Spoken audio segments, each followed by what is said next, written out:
Welcome back to the Classical Music Podcast. I'm Brigitte Balzat, and today I am here with Raul da Costa from Portugal. Incredible pianist and dear friend, and we're gonna just have a chat today. Are we? Yeah. Well, it's nice to be here. I'm really, so happy to have you here. And it's cool that we also have similar views on music because we have shared so much in terms of friendships and in terms of music making together with the same group of friends and talking about music, so we can talk once differently like this with a nice glass of wine.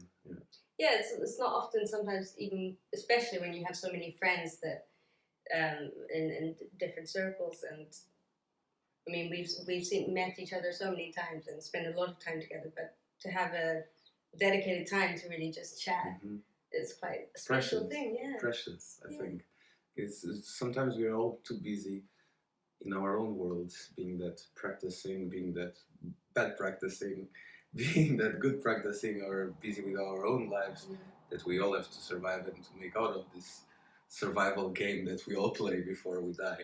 So honestly, that's it. Yeah. So to take time and to actually dive into something, as we talked already before, would be very sweet. Yeah, absolutely. So what do you think has been the biggest thing that you've learned this year? I've learned to live without borders, with the smallest borders I've ever lived, I guess. Seriously, because I think it has been very long that I have had this kind of time and this kind of limitations that I've learned to deal with it. I'm still learning, but this has been my biggest fight and struggle and ambition-related adventure that followed me through this year, being it musically, being it personally, very strongly personally, because I spent, for the first time in 9 years, I spent 4 months in a row in Portugal, and I was separated from a world that means so much. And it let me dive into this process of being there in a different way and being in many places at the same time. Yeah. Which I wish it would be possible, but maybe. Yeah, it's been a crazy time, and like you said, I mean, so much time by yourself, you can't help but discover a lot about yourself and the way that we're living our lives, and it's crazy to see that everyone's all going through it together. I mean, you see it around the whole world, not just in the musician circles, but everyone is really being affected by what's been going on this year, and I'm really interested to see what's going to come out of it somehow. Yeah, it's one cannot see the end, so therefore it's very hard to imagine even what could come out. So, but we all understood of this inner listening that has been neglected through the speed that we all lived on, and this kind of dialogue, which it is. One can live without doing it anyway. We are still talking. We are not forced to do so. You can still be locked and spend all your 24 hours of the day on Instagram or do anything like this, and you kind of have this idea that you're still connected, but you're not. And this kind of clockwise growing inside is a choice in the end of the day. Yeah, and it reflects in everything. And reflects, for me, I felt it very much in the music as well, besides all the personal stuff. But if we talk about music, how good it is to have time to prepare something and to dive in seriously into a score, into that.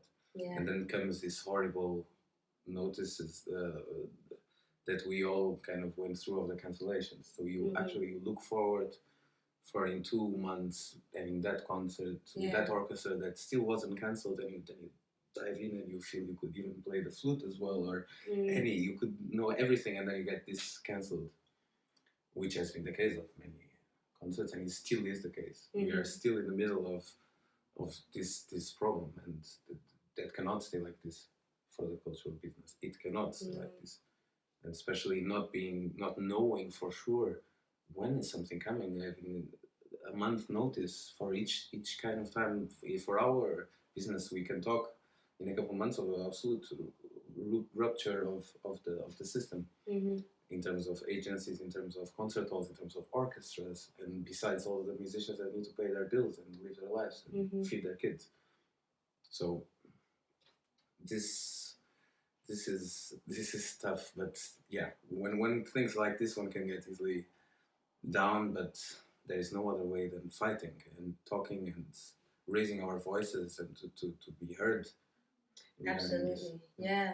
Well, I feel like the system anyway, like the industry, kind of needed that kind of rock bottom, because it was kind of going in that direction for quite some time already, and I think struggling musicians, that's been a term that's been said long before Corona was around. Of course, it's much bigger now, but it was already going in that direction, and I really feel like this is our kind of opportunity and chance to make a difference, and turn that around somehow, because we have the time. We have so much time. And I agree with you, and to make this see also with the classical music, especially our business, how many faces more of the artists have come out, because it was this music direction where artists tend to be seen more as introspective and more as a very personal thing, and it is very needs to be very well connected with the deepest meanings of you. Yeah. But that made the artists be a bit further away from their audiences. I think that was the idea, that the main difference regarding the other directions. Well, now we see and we can relate ourselves with other artists from other directions, because we need the audience. We need to be able to express, being it in. We cannot simply stay in our vest like this, and we need to reach our audience, because that's what we grew up with. We played, and what made us happy was not only to play for ourselves, but to share that and to play with others. And if you cannot find it, you find other ways, any way that can fulfill your contact with your audience, because it's very personal. It doesn't matter if it's 100 or 1 person or 1,000 or 2,000. It's this, just one is enough. Yeah, very absolutely. Often. Yeah, I think that's something that we tend to forget quite often, because we're always in this kind of practicing bubble, and we're so used to playing to ourselves and used to having things booked in advance, things to look forward to, things to prepare for, and without that, even just playing to one person brings you so much energy. Even like, it's so underestimated. And I think I feel so grateful that I have always so many friends around here that I can always we're blessed. knock on their door and just ask to listen to something. We're blessed for that, and that was also made a big difference towards me. It was this blessing that I had around me, and I could call my friends, the family that I chose, that to have them there, and the closest ones. That impacts on your playing. That impacts on your stability, because you play who you are. You cannot. You are an actor while you play, but you are the actor who is acting. So you are still there, and if it's not connected, you can fake it, but you cannot fake it too long. This is my thing. Yeah. You can fake it, but never too long. This is just, you can think, and sometimes I like to say, don't pray, just play. Don't pray, play. Just focus and be in contact with everything, and you can pray at the same time, but you play. You're sharp on this kind of thing. That's interesting that you use the word actor, like you're because like if you think about a movie, you're playing the part of a person, right? And I feel like musicians in the classical world tend to always put much more of themselves, like rather than being the actor, they're being their own actor, they're acting themselves. And I feel like that becomes then a question about the composer, of whether it's the film or the play or the music should always be the one directing what show you're portraying, and I think sometimes it can be very easily lost in the classical music world, because We know that maybe it's because there's so many different versions of way to play certain genres. Also. For example, Bach. I mean, how many different ways have you heard that being performed? And then we have to, sorry to interrupt, but then we have to say which ways are different exactly. Because I do think, at least in good Bach, there are good things that connect all different ways. So is it that different? Or which actor do we play? Do we play the composer? I would, if I'm not. I don't want to be in my own eyes when I play this stuff. I want to be as close as I can to the score in terms of how it was done. I have to be.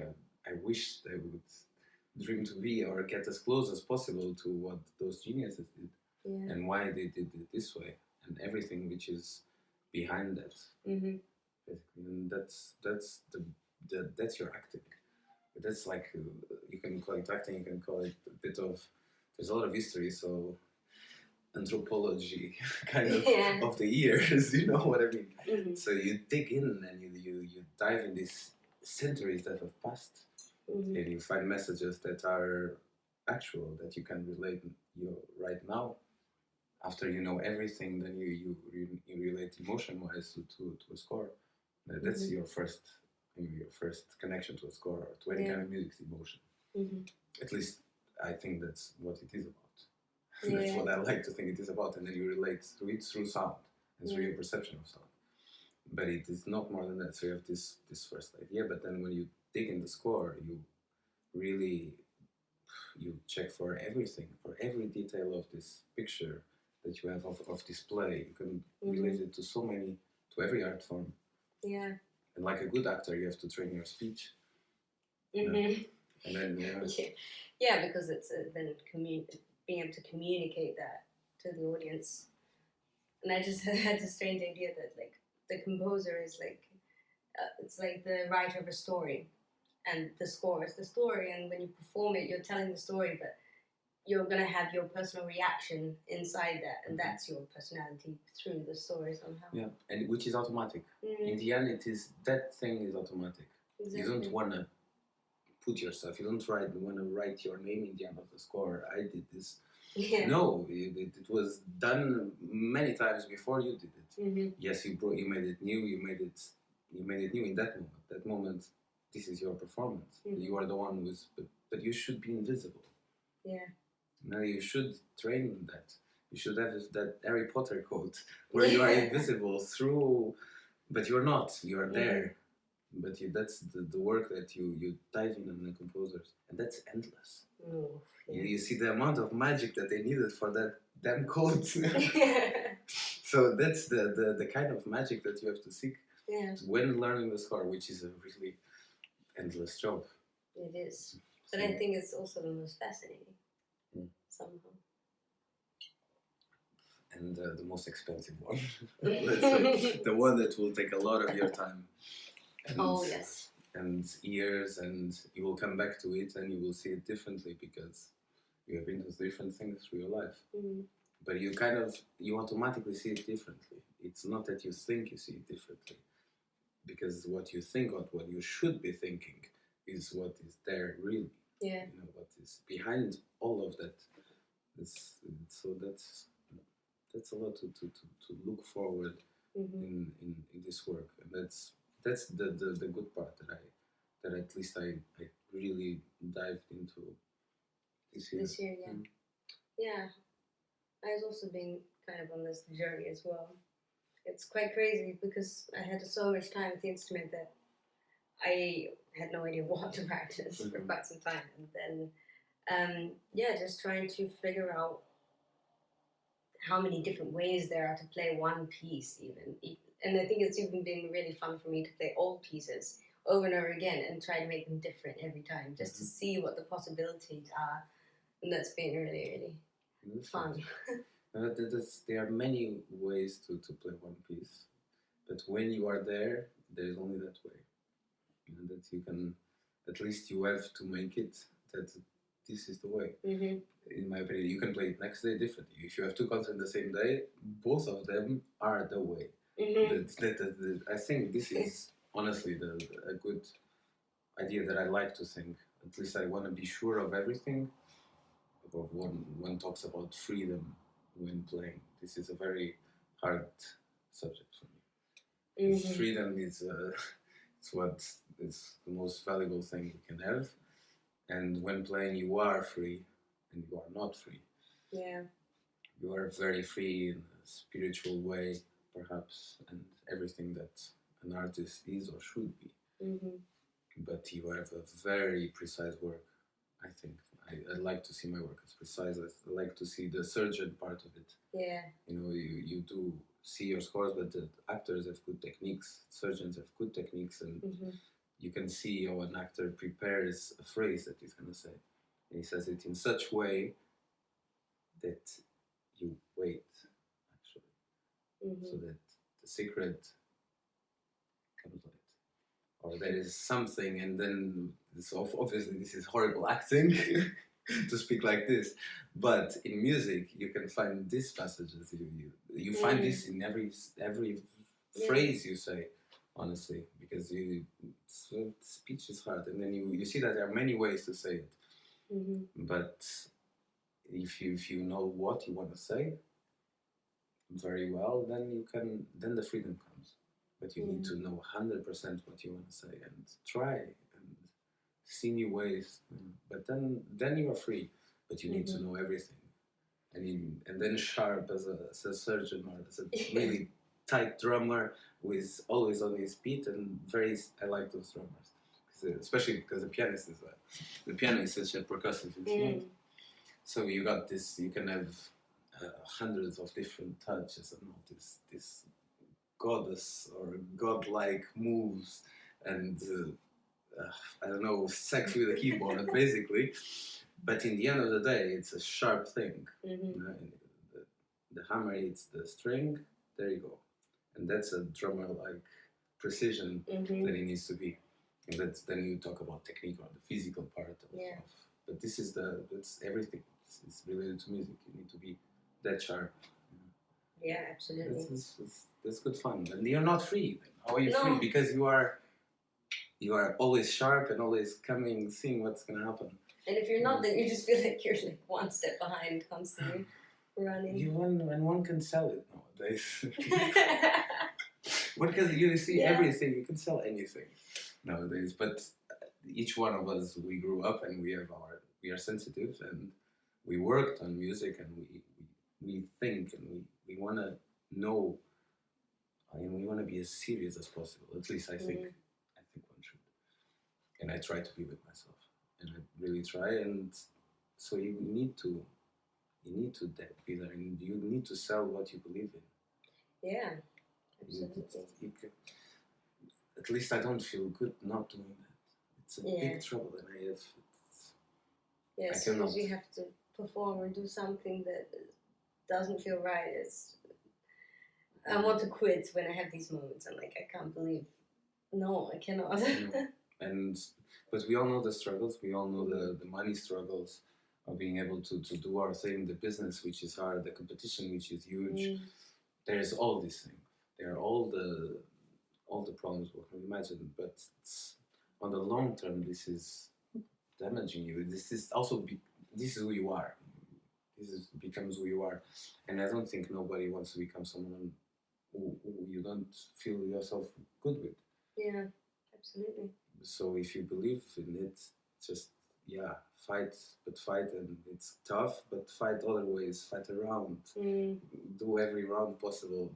If it doesn't work, the dark punch go from underneath, or fight. But I think it's also quite a task to find what you want to believe in and what you want to say and portray. I think that's not as easy to some as to others to know exactly like, this is me, this is what I want. And of course you can say that also, but you also need to have some sort of like list of reasons why. You can't just say I like it because I like it. I mean, you could, but it's, I don't know, I find, what's the point? I would want to discover every reason why, so I know exactly, because then you have much more to say about it as well, rather than just like okay, this is me, but I don't know why, and I'm just going with it. Yes, it doesn't work like this. No. I don't think I cannot as well. I think things are so beautiful when someone dives in fully. You just when you dive in something, you do see.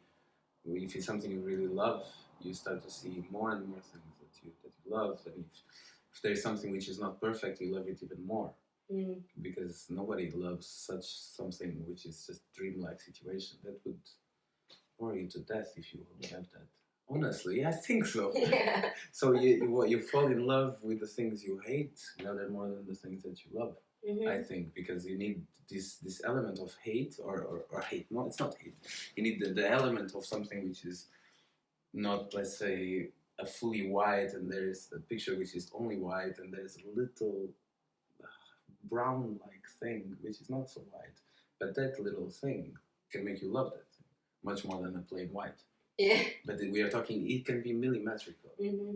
We talk this, I think, when we need human relationships, because we are not perfect and we're not meant to be perfect. I don't know, we seek that. And you seek that in others as well, but what makes you fall for something seriously, it's accepting and knowing that yourself, you are not perfect and the other one is, but I gotta love that person or that thing for that. Yeah, exactly. And it's well, I feel the same for music business. Yeah. Music business has a lot of those things that I really love, which is music and the composers and the beautiful piano and the sounds and great. And then all the things that you don't, but but you also go with it. And you find your own ways being true to yourself. And that means a million things. It really does. I found that, like, over the years, the times where I felt I most had freedom to discover my voice as a violinist, or that I really started to think for myself and dive deep into what I was doing, were the times where I was like between teachers. I didn't have any teacher, because after I would leave a teacher and there would be some sort of break, I would have time to then reflect on what the teacher taught me. And I always felt that after I left the teacher, it took always some time, but I could understand much more clearly everything that I didn't understand while being a student. And I think that for me is really interesting. Like it's always about time and just reflecting and seeing the bigger picture rather than, because when you're so deep in it and it's right there in your face, you don't see all the details as clearly. That reminds me of this. Debussy said it in one of his letters to his students who were pursuing to study more and more, and said, please go out of school as soon as possible and find your own voice. And he said this to 18 years old already. And that is, I'm not saying that one shouldn't study, obviously, but I think it's good to study and have this in mind, which is something which is not taught, sadly, nowadays, which is something which needs to be really... That's a sad part of the system, I find. You don't talk this kind of personality issues because one has it and one is simply as he is or she is. So look for your voice and listen to yourself. In case you're studying music, listen to yourself in this artistic way, or this inner world that you have. That's the precious thing that you share. So, and if this is becoming your life, you need to be able to listen to it, and then you seek it how far you want it. How far you want to go. If you want to teach, you seek how far, or who do you love to teach, and how far do you want to go with your teaching, or perform in the same way. But there is this kind of knowing that we learn, and we should know everything. We should know everything, every encyclopedia ever. Every philosopher, every painter. Sure, that would be great. We can't, but we try. That's why we study. That's why we practice. That's why we dive into composer's life. That's why we look what the composer lived through in that moment of time when he composed. We relate with other pieces of music. We relate with other composers from the same time. We relate with the instrument. This is all subjects one studies. Still, go out of there as soon as possible because we're not going to be students forever. And this shock of finishing your studies and starting something can be a shock because of that. Oh, it's such a shock, man. I remember last year when I finished. Like, I was very excited for my end of year, or my end of master's exam. I was super happy to perform, and my parents are coming, so it was all great. And then, like, a week before, I was like, what am I going to do now? Like, I had no idea. And suddenly, all this fear just came upon me. I was like, what have I been doing? So, what now? Great. Competitions? Yeah, I mean, they don't really prepare you very well. No, this is not the answer. Competitions or orchestra or job. I don't work job. It's not an answer, I think. No. This is something that if the transition as a musician or as an artist is made as gradual as possible, then it's as natural as possible, and it has, I think, it's still a high down path. But if it's gradually done, I think it's a good solution. Yeah, well, I totally agree with you. It was like, I mean, but you know that you've been in orchestras playing, and you are very related to orchestras. And you've toured, and you know, and you feel like that, and that's already the job of so many people. But is it your job? For me, no. Yeah, who knows? That's for each one. I find myself almost every day changing. Yeah, that's the thing. Like, I don't know how one can decide, like, this is my job as a musician and that's what I'm going to do. For me, when I always felt like I had to make this decision. Do I want to be a soloist, a chamber musician, or an orchestral musician? And I thought, why do I have to decide that? I really don't want to, because I enjoy all things. And there's even so much more than that. You don't just have to do one of the three. But that's what I was hearing for so many years. And it always stressed me out and confused me. And now I just realized after finishing this, I've worked a lot in orchestra, but also in solos. And I would just take whatever opportunity I find to make great music. Like, exactly, and bring music to whoever it is. It's hard when one simply has these three doors and that's the way you go and that's the way you should. And it is also that's the thing. I think that when one grows and truly believes on it, then one knows one can do stuff and you can do more of them. If you want to perform, if you want to help people, you can perform for a certain group of people who doesn't get that music, but you are true, and then you work hard to make it possible. Yeah. There is hard work involved. I guess I one has to sweat. I try to sweat a bit practicing and thinking of what I organize as a festival or as a performer.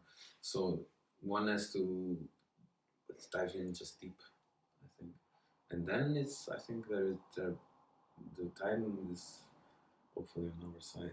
Is what I was gonna say. Pandemic is showing a bit not artists, not quite. All the rest can come. Artists.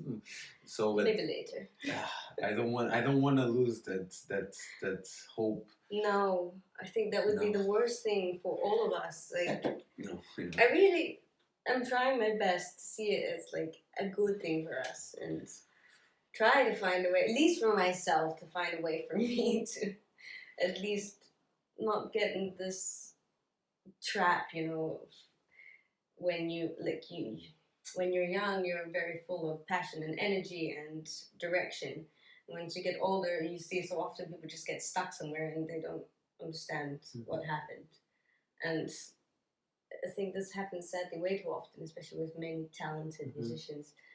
And I think it really comes down to just hope and putting all your energy into not just practicing or performing, but like everything, all the aspects. Like reading literature is also incredibly helpful, not only for being a musician, but for your mind and as a human being, and many other things like learning how to cook great food, I think, is also a great thing. It's a great support for the rest of the day, which is the way that you actually work. Yeah.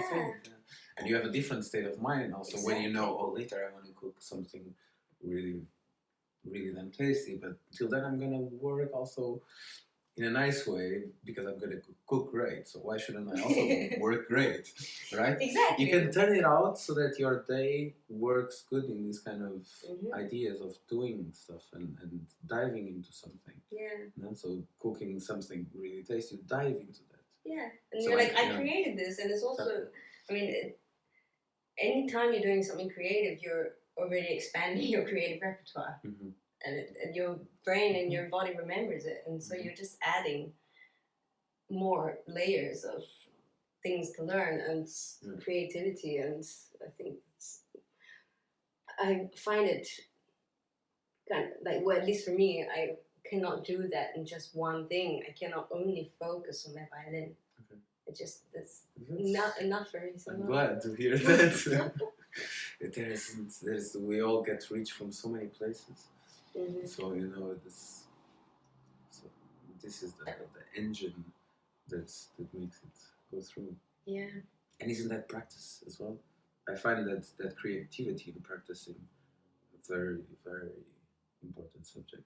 Absolutely. Because of not being just in the same whatever way you practiced when you were 10 years ago, or staying in the same exercises, or staying in, because then you also your relationship with the score doesn't really develop. So you know the score always from the same angle, instead of trying other things. In the end you choose, in the end you, from all the knowledge that you've gained regarding music and every composer and every kind of writing style, and now you see the score and everything, you choose. But this creativity process, I think in the end, when one comes on stage, makes it even more joyful.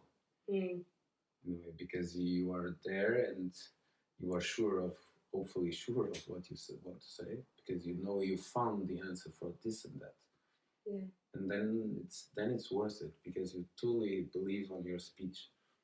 You are totally one with what's coming out, and that's why we practice, basically. Because otherwise, if we would all, we can either do machines. Pianos can play by themselves. Nowadays, pianos can play by themselves. We can press a button and you see Horowitz playing on your piano. In many pianos, if you pay a lot for them. But there are those roles. It is interesting, sure, but we're not going to listen only that all our lives. No. Because that was one movement of Horowitz, but in that piano, not in that one, in another piano, in a different hall, in the middle of different other things, and what he felt there, it's without all these little details, we cannot actually say how it felt there for him, how everything turned out. You get a very black and white picture of the billion of colors that existed in that performance. Absolutely. That's why there's such a huge difference between live and recording. I wonder how someone like Glenn Gould would survive today. A man who did his life and his career through recording, with very few concerts until he was in the late 20s. So how would he, and then over 20 years of his life, just dedicate himself to records, and to, how would that survive today? As no one earns a cent basically with any CD. Anyone plays a concert after they record the CD. That's the way. But what about only this idea of perfection, and you can achieve that idea of perfection in the studio, and we are no one to say no, because he's entitled to do whatever he wants, and people want it. So do what you want, and people relate to that. So we changed the whole music atmosphere from the time, and our views on many things, especially Bach, obviously. But that he was able to say it this way. Now, right now, nobody is. Nobody can simply have their studio with the best technicians and best pianos and keep editing CDs and of that quality and still be at this top level of legendary and recognized really as a genius. Nowadays, it's not possible. And it's a sad world because it isn't possible, because everything has been a bit too manipulated. Definitely. It's tragic, actually. But it's sadly one door that closed, yet other doors opened. There's plenty of different musicians earning money and in the classical business a lot that you see of other ways of facing the more maybe more open to a different kind of audience. Which I don't think classical music should have any boundaries in terms of audience. Obviously not. Yeah. We are talking feelings here. Everyone has it. Has them. So has it. So this worries me a little bit. But no, when one door closes, another one opens. I just try to make sure that the one who opens is good. I really try to make sure that whenever, because my career started in one way, as it did, as we view music, it's going to be very different than in 40 years. And I hope this door that opens in those years to come is going to be a serious and honest and truly meaningful door in terms of music. Because if we forget what it's actually about, and especially the music that we play, which is each time is going to be further away. We know Beethoven is 250 this year. It's not going to be any less in 50 more. No. I can promise you that. So it's getting further and further away. So one has to really have these time machines well prepared. I hope so. In 100 years, that would be lovely. I won't be having them, but my grandkids will be lovely. That would be a better world. Yeah, I mean, I really wonder what that door is going to hold. Like, I'm even looking forward to it somehow. I don't know, there's just been something, like, even before 2020 came, I knew something was going to happen this year somehow. And when it did, I was like, okay, something has to change. Now is the time. There's just something, like, in my gut telling me, like, it's going to get better somehow, but something crazy has to happen first. And well, here we are in 2020. And yeah, it's going to, I don't know, I hope that people will start to realize that we can do things better in so many different ways. I mean, even just like the way we treat musicians, even within the musical circles, even within our society, we're not treated very fairly. And also the way our work is, I feel like musicians are still kind of seen as, they do it for the passion and the love of music because they're artists.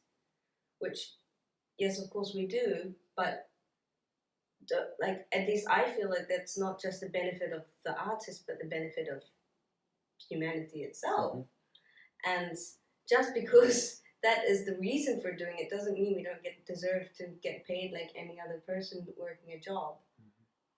And just because we would love to perform for everyone without any money, and maybe we wouldn't, but there are circumstances perhaps we would, and that's great, but to be seen very generically in that kind of way, I think should be changed a bit as well. We're doing our part in this world just like everybody else, actually, I think.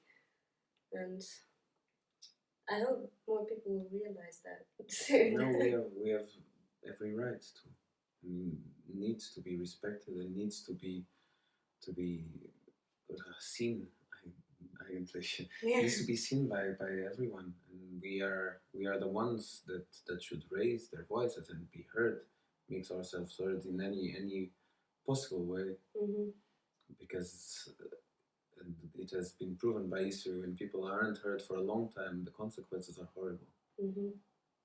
We saw that in the biggest humanitarian catastrophes. So, but every country has their different problems.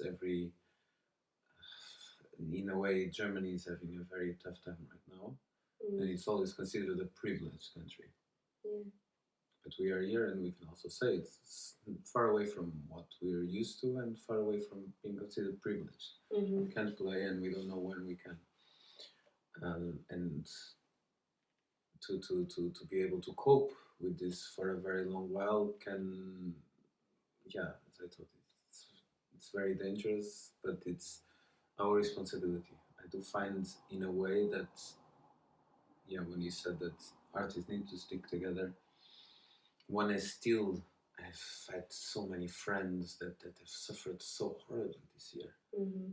How they are still asked to play for free, how they are still treated badly, and now we are not saying that we complain that we play 2 concerts for the price of 1. No, this is not what it is about. This basic needs. Yeah. We don't ask for much. That's the thing. Anyone, honestly, who does music seriously and who dives in and wants to give the best out of this glorious music that was composed for us doesn't really want to be that a millionaire nowadays, or doesn't think about it, or shouldn't think about it.